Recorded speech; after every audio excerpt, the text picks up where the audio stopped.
Today we're going to be talking about the mistakes married men make. Are you ready?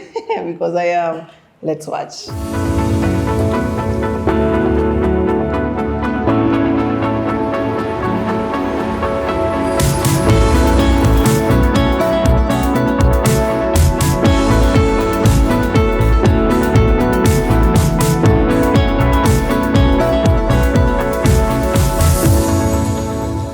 So as we talk about the mistakes married men make, I just thought it fit to bring another married man here on the channel. Manzi, welcome back to the channel. Thank you very much, Lisa. I'm glad to be back. Last time, guys were like, bring them back, bring him back. Please, I have brought him. If you've not watched the video that we did, we had a conversation on what women need to know. But today, we are talking about the mistakes that married men make. So maybe for those that didn't see you, don't know about you, just introduce yourself. Yes, my name is Manzi Kajina. I'm married to Amara Agatha Kajina. July will be 6 years of marriage. The last time I was here, it was 5. Hey, that's a whole year. A whole year, man. It was last year. Beautiful. We have 2 young kids, Juna Calvin and Atangaza Loro. And I'm a cybersecurity expert. And I also serve with the pastoral team at Ebenezer Chapel. I'm glad to be back. Thank you, thank you. Yeah.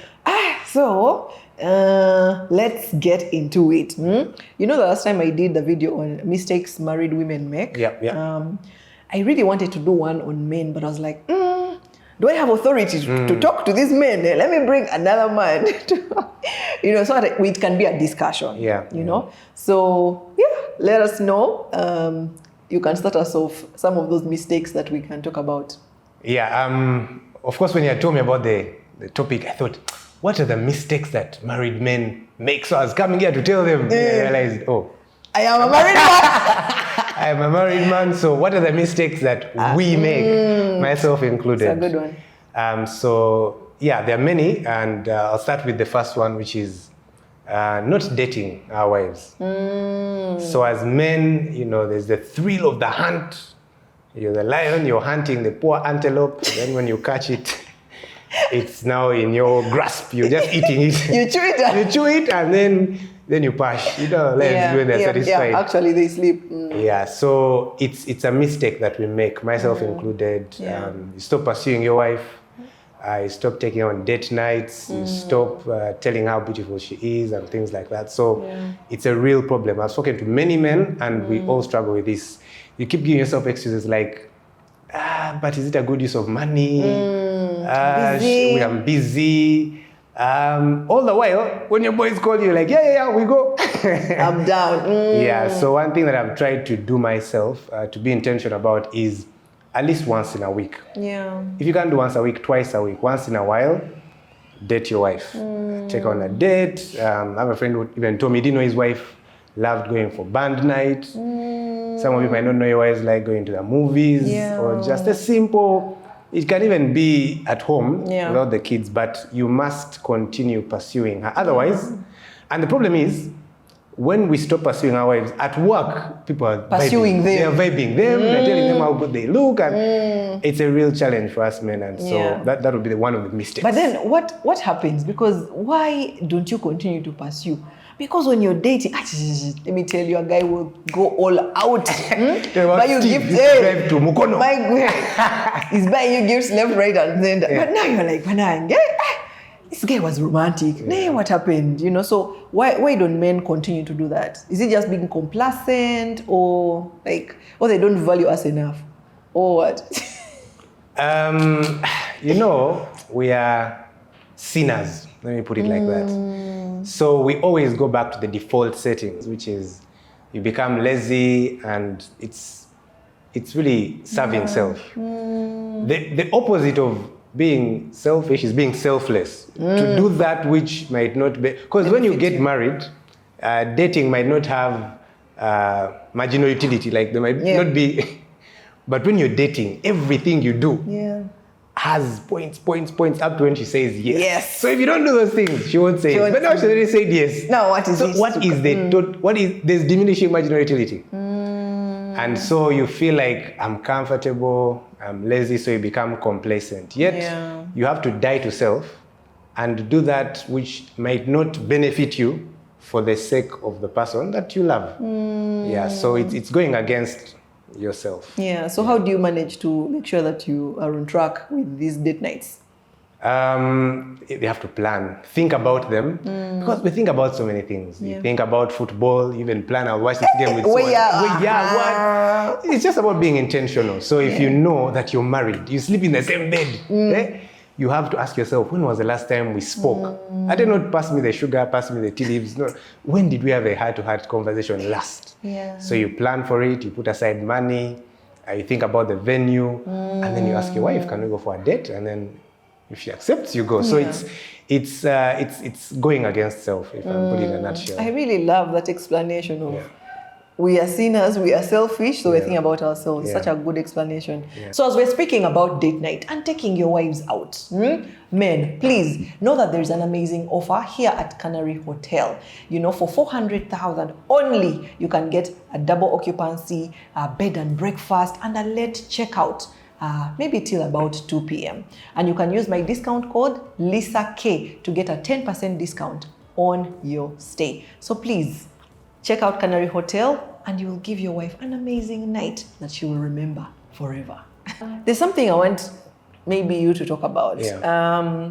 This pursuit for money. We are chasing the buck, we are chasing the buck. I think it's a big mistake that men are making. Chasing is good. We love the money, of course. I mean, how can we get things done? But like, to what end? And when does it ever stop? Yeah, that's another really big mistake, because we think that money is going to be able to make our spouses happy and our children happy. But the lie is that the time you spend looking for that money, yes, you will grow rich, you have all the things you need. Just think about if you die, if you pass away. Like, people won't remember how much money you gave them, but they will remember the time you were there for them. And I've spoken to many people who, of course, their parents are wealthy and things like that, but they can't even access their parents because they are big people in government or whatever. They're too big. They're too big. And so for children, even for the spouse, not having that time with you, because if you chase money and you become a big person in the organization, you're always flying out of the country, there is, what would we call it? Opportunity cost.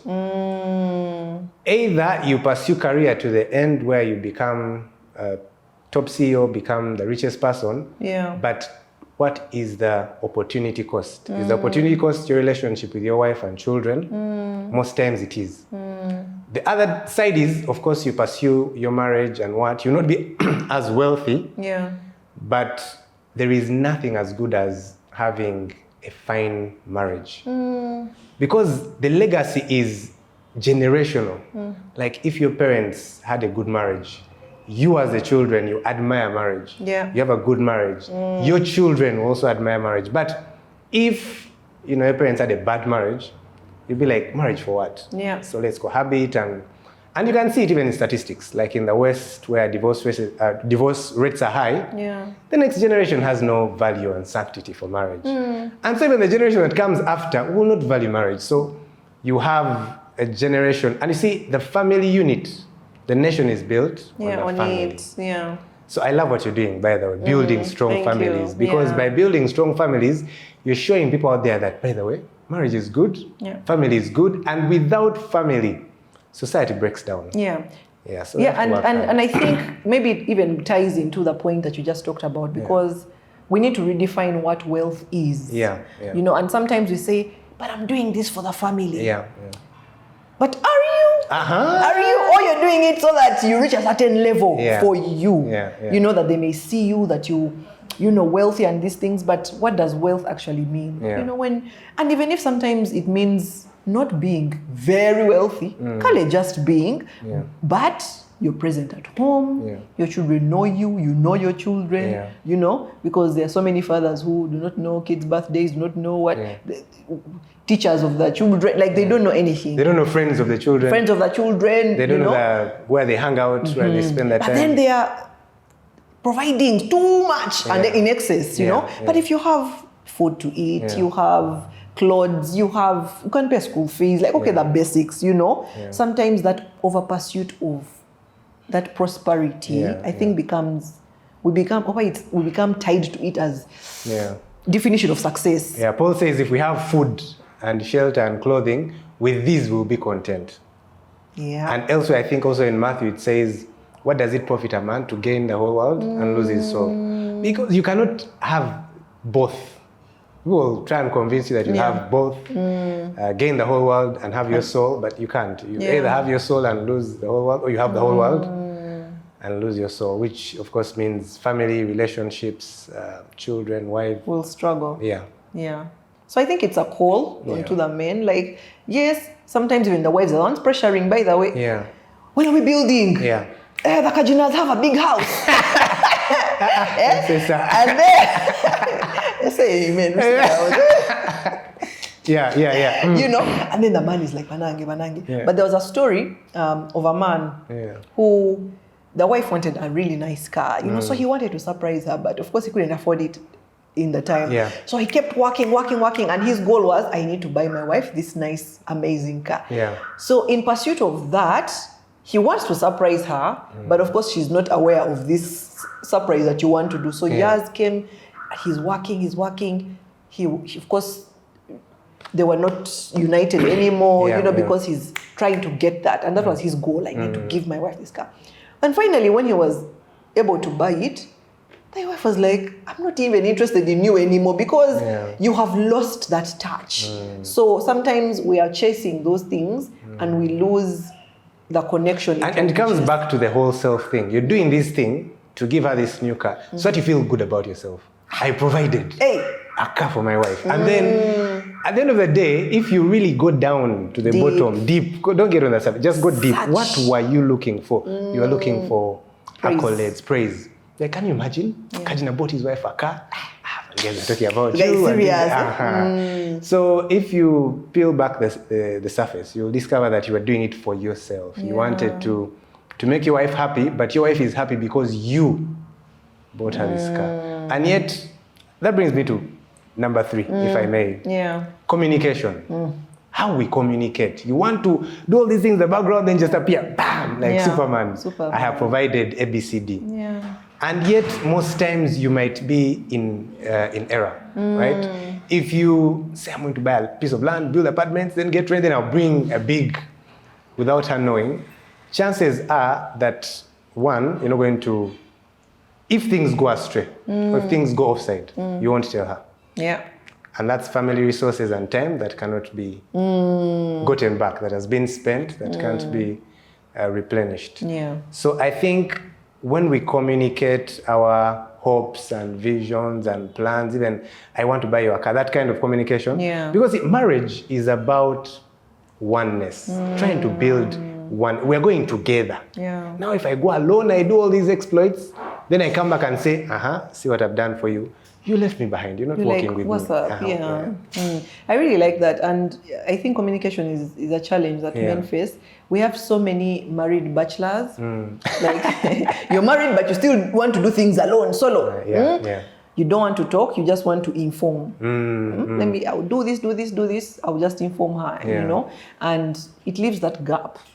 And when like when I had a conversation with Steve sometime about work, and I got to be empathetic about his kind of work because he opened up about work, maybe the struggles, everything, the deals, etc. You get to understand. Then you're even more empathetic why maybe he might come back late today because he's working, But if we do not have those conversations, if you're doing your things alone, like, a man should be hard, you don't communicate, you don't tell me, then how will I know? You get now, just be resentful because this guy is just, and things like that. So please, men, communicate. How can we communicate better? Communication brings me to another point I've just thought about, the whole transparency. Speaking with Steve and telling about work and things like that helps you to empathize and understand what he's going through. When we're not transparent in everything, even finances, this is how much I earn, this is how much I made from coming on, a show, all that creates a wedge. Because the devil is trying to put a wedge between man and wife so that you keep going apart, then you divorce. that transparency helps you to have, like let's say you want to buy a new dress, but you know how much the family has in finances. The pool. The pool has 10K. So you won't request for a dress. Yeah. But if you don't know, you're just using guesswork. You're like, the way he came, he was smiling, it means he has money. Then you ask, Kumbe, it was just smiling because United won or United lost. I don't know. So you're going on information that is wrong. Yeah. And in IT and in security, if you have wrong data, you'll have wrong results. That's true. So one of the mistakes we make as husbands is not being fully transparent. Where did you sleep? Where were you? Where were you last week? Who are you with?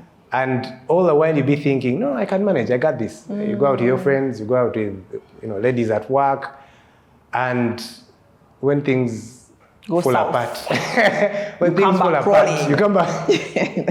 You come back crawling. So for me, I think I've struggled in the past with transparency because you feel like, why should my wife know where I am? Why would she know who I'm meeting? Who I am, And I'm reminded of Tim Keller. Tim Keller in his book, The Reason for God, he says, true freedom is not absence of restrictions, but the presence of restrictions. Let's repeat that one. True freedom exists not in the absence of restrictions, but in the presence of restrictions. So like boundaries. Imagine you have a house. They are good, yeah. Without a perimeter wall. You can't go out in your boxers. You need to have a fence. Proverbs also tells us that a man without self-control is like a city without a wall. What does that mean? When we say, I want to be free, and you don't have boundaries for freedom, that kind of freedom becomes a snare and a prison. Because then you will get problems. That's why God says, you can do this, you can't do this. Yeah. Not because he doesn't love us, he wants to protect us. He knows what's best for you. Exactly. So boundaries are good. When God says, I've given you this wife to be your helper, he knew that you couldn't manage everything. When God says, I want this person to be your check, she puts you in check. She asks you questions that are uncomfortable. It's not because she wants you to suffer, but he wants to protect you from the errors that may come from being unchecked. That's true. Temptations come. Temptations to misuse money, temptations to misuse alcohol, misuse relationships. So when I read that, I was like, wow, that really helps. That there are boundaries in the marriage, and those boundaries are enforced by the wife. They're enforced by God. Enforced by the wife. When God says, Adam, where are you in the garden? It's not that he's being controlling. He's just like, where are you? And Adam, because he had sinned, what does he say? Excuses. Whereas if he was doing the right thing, like, I'm here. I'm chilling in the garden. But we feel attacked. We ask, where are you? What time are you coming back? What happened to the money we had decided to buy cows in the village? Then you ate it. So there are real mistakes that we make, but we need to be with our spouses. Because the funny thing is that you can be transparent with your boys, tell them everything, all the problems. And yet the one who sleeps in the same bed with you, you're like, far be it from me. I love that. And there's one, you talk about boundaries. There's something related to that I feel like many men make this mistake. And I've heard from different women. Men are nice. And when I say nice, not we love when you're nice, nice. But then there is when you're nice, like, let me give an example. Men will be nice to random girls. Okay, like, generally, you're too nice that you sometimes do not see that either this chick is making a move or that she's planning to make a move. And chicks for us, we see like 10 steps ahead. The guy sometimes is just like, no, wait, it's just twitchy. Kumbe, the chick is making some moves. So why is it that men are, or they are not alert to some of those things? Because it can be nice. Before you know nice, we have gone down the valley of the shadow of death. Lisa, you could not be more right. Tell us. It's just like how women are gullible. Like it's easy for them to be fooled, manipulated. Likewise, men, when it comes to relationships with women, they're oblivious. Again, that's why God gives you a wife. Because women can see round corners. Like for them, the corner is there, they can tell you what's going to happen in the future. They have intuition that we don't have. And the two people, man and wife, the complementarity of that relation, that's why you can't have man and man, because man, who's going to help you to see around the corner, right? Dangerous. So your wife is there to protect you. So when she says, the way this thing is going, because me, my fingers have been bad multiple times, man. It says, that person, you're like, shut she's just being now. And Bambi, again, we're just bleak, we're oblivious. Bleak. So you try and help someone, and you're just trying to be genuine, but you don't know their ulterior motives. And that's where, again, having a spouse helps. Because then she'll be able, because first of all, she's a woman. She knows how women behave. Second of all, she loves you. Like, she's not going to do this thing because she hates you. So I think, the mistake there is to discredit the wife's information, and sometimes you can pass it off as, she's being insecure, my wife is jealous, she's insecure, but if you have a good wife, and the scripture tells us in Proverbs that a good wife, it says that wealth and riches are from fathers, but a prudent wife is from the Lord. It's from the Lord, you guys. When you get a good wife, just allow. When she says, just listen. And cut those cords out. Give us another mistake. All right. Another mistake that husbands make or men make is not helping around the house, not helping in the home. And louder for those at the back. Another mistake that we husbands, because again, we think that now roles, wife, home, now me, marketplace, look for money. And yet, you're living in the house together, especially those who have just been married, you have no help, you're just the two of you in the house. It's very absurd. Why? Because again, it's a selfish thing. Selective competence, like you mentioned. Like me, I used to tell my wife, I don't know how to wash utensils. You who can hack codes and do all this. Not that I don't know, but I was like, now you see the sink is too low when I bend my back. But it's just being selfish. And I remember in COVID, just the two of us in the house. Luckily for me or for my wife, I like cooking, so I would help with cooking and then utensils. But the more you do things, marriage is about oneness. One mops, one sweeps. One washes, one cooks. It's beautiful. That's how it should be. And it's fast. And also later when you ask, she will not be tired. When you ask for some, she'll be like, we'll work together during the day. It's a real weakness. I'm guilty also. Recently we had a maid leave for a few days. Must have been tough. And I said, this time I want to do better. I must do better. The Holy Spirit came upon me. So I say, I learned, I had forgotten how to wash utensils. Because you have this thing of, let me leave the maid plus my wife. You pay someone to do that stuff. But when you think about if your wife passes away, if you don't have a maid, you do the stuff. When you're a bachelor, you live alone, you do the stuff. Well. And so I think, doing chores, help, even with children. Again, I'm very guilty because for me, I like to play with the kids when they've showered, dressed. They're now set. They're just kawaii. You don't want to do the behind the back office work. And yet, it is those times of bathing the kids that you talk to them, that you understand their fears, you understand their hopes and dreams. So it's a real problem. We need to be involved because the children are not for the wife. Neither is the house for the wife. It's our house. It's our... and in this day and age, Munange, where, in the past, the men would go work and the women would do the work, But now, the women are also working. The men are also working. So let's come on, all of us, because now it's not an issue of even roles anymore only. It's just an issue of love. If you love me, support me. So I think it's very key to look at it from that perspective. You love your wife, you're seeing, imagine there's no maid. She woke up, she made breakfast, she washed the dishes, you are seated, you ate, you're so full, you watched a match. She went back and then she cooked lunch and then she finished and then the kids were shouting and then she carried them and showered them.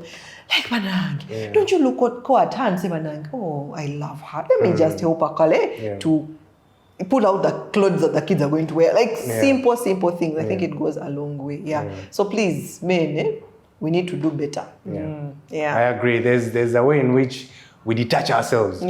Or like, me, I'll deal with things that are fixing the door when it breaks, sorting out the internet, paying for DSTV. But when it comes to taking your cup and plate after food, you're like, someone will take it. And I like that selective competence thing. Men are the most intelligent species. I mean, you marry an engineer, Steve is an engineer, they're always doing BOQs and doing what? And they put up the building and they know where sockets are going. Like, I can be like, wow. Beautiful, intelligent. Now cleaning the table, you cannot say that you don't know how. You don't know. You don't need vectors. Okay, Kali, even some math may be involved. Start from here, from the beginning, and then go backwards. Don't just simulate like... Anyway, so I think... But maybe also some advice to the wives, because something again that I've experienced is because men don't do these things regularly, maybe they're not very good at them. Wives also, don't be too harsh. You wash the cup. Why would you wash the cup like this? I mean, just allow me. Be grateful. Be grateful. Not that be grateful, but also don't be too harsh. I hear you. You mop, then maybe you didn't pass somewhere. Because for us as husbands, okay, for me, speaking about myself, I would never fault my wife for doing something not perfectly. Because I'm already seeing it's something we should do together. She has done it, so I'm calm, chill. But for you, should you do it? Should you make a mistake? Should you make a mistake? Now, me, when I do it well. For when you do it, so support one another. So be gracious to one another. I think that's the message. Okay. This issue of pursuing God. For husbands, do you feel like men are pursuing God very well? Man, even statistically, statistics show more women go to church, more women pray, overnights, more fasting, women do all these things. It's bad. It's very bad. Husbands, not so much. They're not seeking God. And there's so many factors. There's feminization of the church. The church is too feminine.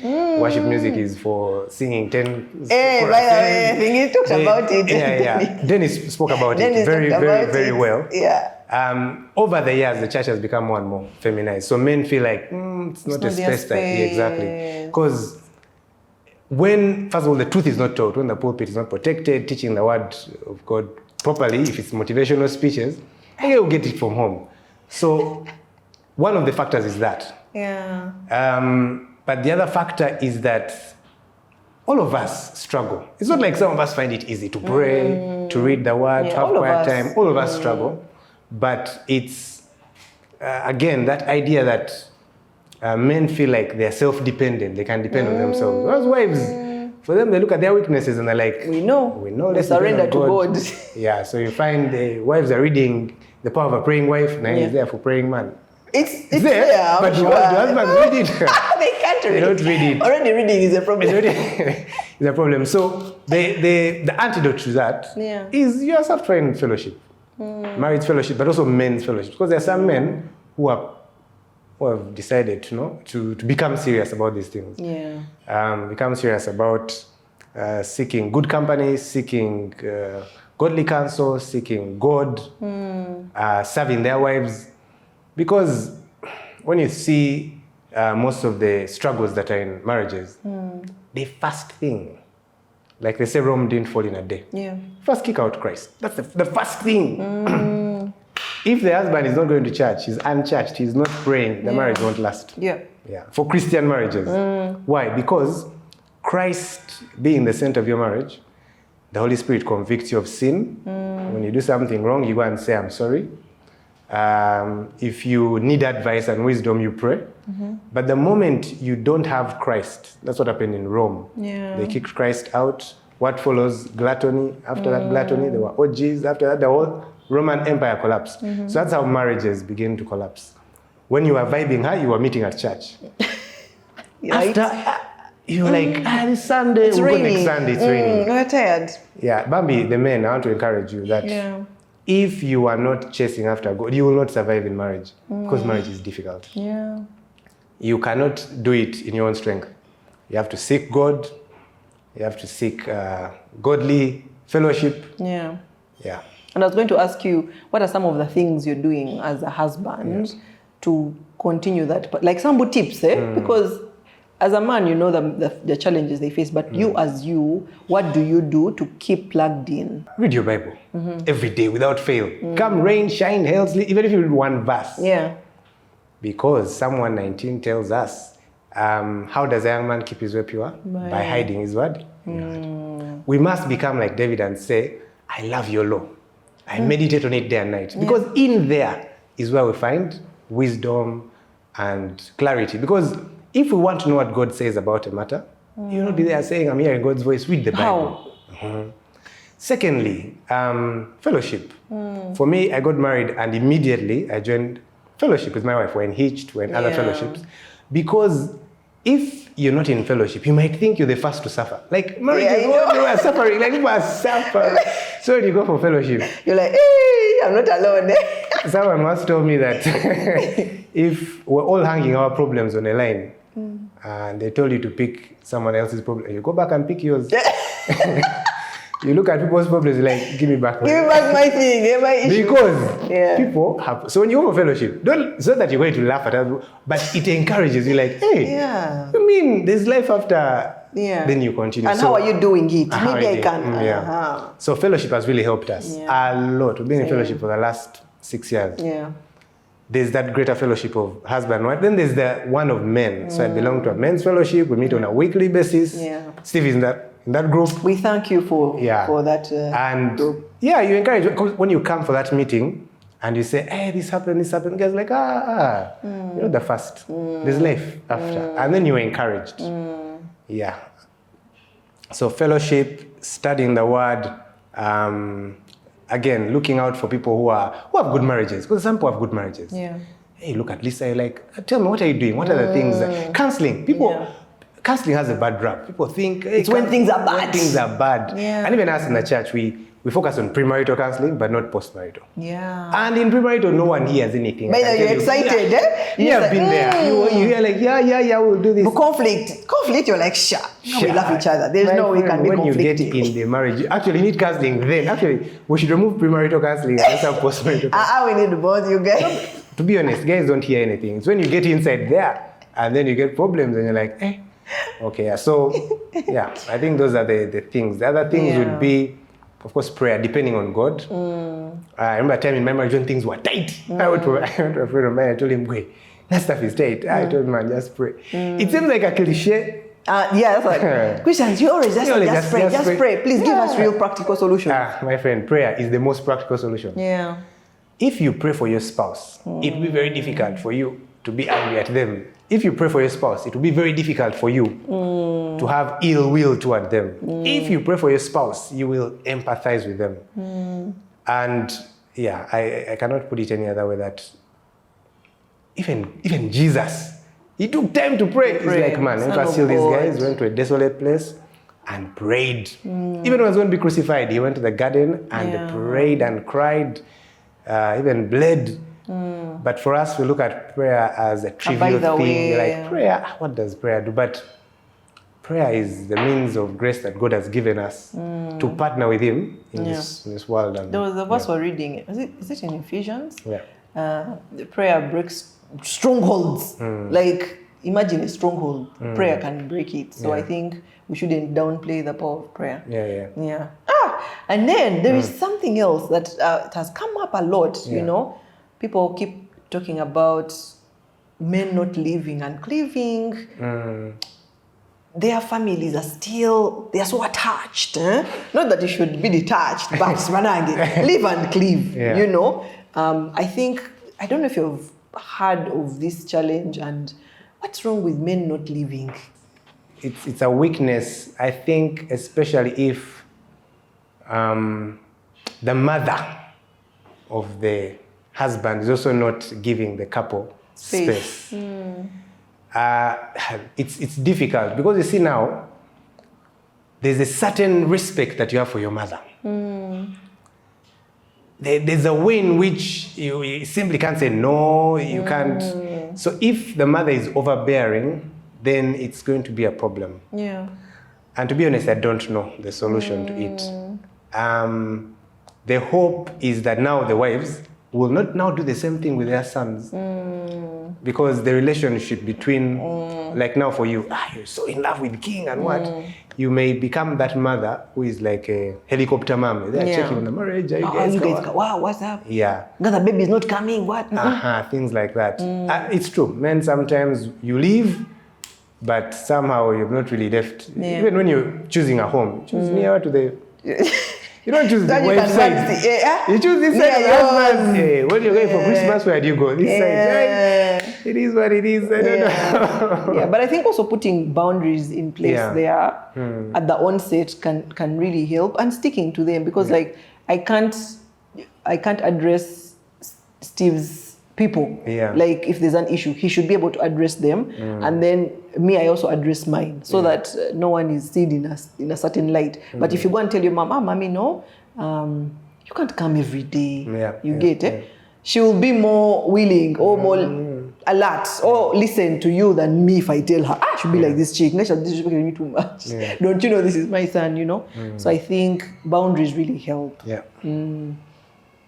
Yeah. So anyway, those are some of the mistakes that we thought men make. Any last parting shots to tell these people, you know, just as generally for husbands, anything you'd like to tell them? I usually tell this to wives, but let me say it to husbands, just be nice.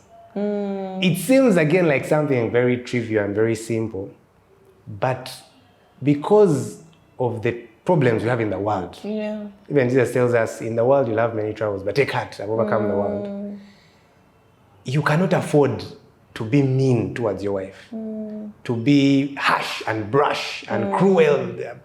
You know, there's abuse which is physical. I hope you know and it's abuse, but there's emotional abuse. There's physical abuse. Because this is the person, you vibed, you are spending money, you are running up and down the country, now you have her. And then now you're torturing her. It's difficult, but you have to die to self. And you can't die to self unless you're a Christian. So maybe there's a call for being a Christian. Because when you become a Christian, God takes out that heart of stone and gives you a heart of flesh. Now that heart of flesh is able to, let me say it in Luganda, okugondera amateeka, to be soft to the laws of the Lord. Love your wife, serve your wife, submit to you, die to self. And I think it's a very hard call. It's very, very difficult. To be in a happy marriage, being a successful, one person has to lay down their will for the other person to, you may say, oh, they're walking all over me. So be it. Let them walk. Let them walk. But the fruit of that walking all over you, let me tell you, for people who have been married for long, the roots are bitter, the fruits are sweet. Many times people think, no, we're equal, 50. No, it's 100%. It's you're one. If she does this, I'll also do this. No. Even if she does it, for you be nice. Even if she abuses you, for you be nice. Even if she tortures you, in doing that, because first of all, you are a child of God. So you're obeying God. You are serving Christ. You are dying in that constant dying to self, that constant laying down your will, and your wife will slowly start to come around. If she's a difficult wife, some wives are difficult. So you'll be like, even me, women are difficult.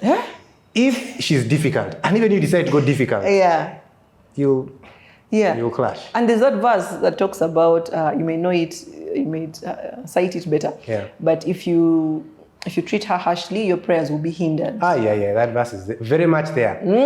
Husbands. Your prayers will be hindered. In fact, it says, husbands, love your wives like Christ loved the church. But it says also looking at them as the weaker vessel. Right? Because if you know this person is a weaker vessel, and then you're again raining brimstone on her, she's going to break. And again, if you do that, your prayers will be hindered. Because God answer your prayers, like, God, help me get a new job, help me get more money. But you're mistreating your wife. There's no point. God is going to be like, if you cannot be faithful over little, I cannot set you over much. So be faithful over your wife. And then I'll set you over much. Amazing. Guys, this was Manzi Kajina giving us these amazing tips. I know the wives are going to be watching. So maybe they should add us some mistakes that their I wanted to say husbands are that making. because I'm the one who is You may making not it. be seeing, you may not be seeing So some- please add more mistakes in the comment section. Maybe we'll respond from there. Please let us know in the comment section what are some mistakes that you see husbands making, and then let's encourage them and help them to be better husbands for us. So thank you guys for watching. My name is Lisa Kusima and I'm here to inspire.